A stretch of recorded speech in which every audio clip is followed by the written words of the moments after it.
Everyone, in today's video, we will be introducing forms in BeeSign and how to use them. There will be a lot of benefits in the future, but for now we will be discussing the main benefit of using forms, which is to remove the redundancy of uploading the same form before sending it for signature. For example, let's say I want to send a new document for signature. I would go here, I would select the PDF and choose the PDF and send it to a certain person. But let's say that you really use the same form multiple times. So this will be a tedious task. So what Forms does is that you upload your form once and then you just click on the form and it's automatically uploaded to the document editor. That way you can save a lot of time while you do your signature sending.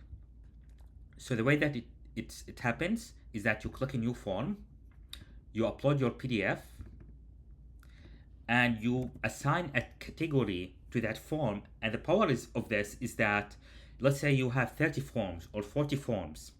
You want to categorize them easily and filter by them.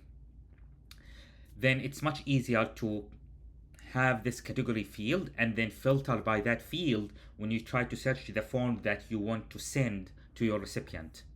I will click upload form and it's all there, and all you have to do is just click on it and you are automatically in the document editor with that form uploaded. So that's the main power. There is a lot of other benefits that we will introduce in the future.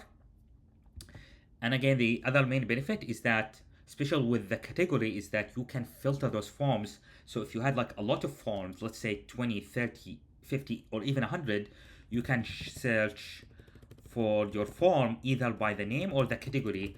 And this also applies to templates. This also applies to documents. So yeah, so that's it. This is a short video as it's just an introduction. I hope you enjoyed it and see you in the next videos.